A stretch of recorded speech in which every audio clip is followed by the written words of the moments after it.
po experiences niyo with Doc A? As a teacher? Ano naman po, si Sir Clifford po is very diligent with his work, very committed. Tapos, minamake sure niya na every student is na-motivate niya in a way na yung pagtuturo niya. Tapos, he provide support din po. He provide support din in many ways, like pag nakita niya na medyo hindi maganda yung performance mo, itatap ka niya para for the next activity magawa mo na ma-motivate ka. While yung mga nag-excel naman motivate ka naman through mas pagbutihin ka.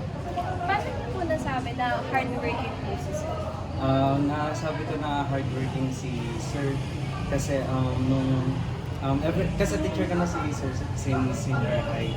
And yun, dun na-observe ko sa kanya na yung commitment niya sa work, hindi niya rin pinababayaan yung mga estudyante niya, pati yung mga responsibilities niya.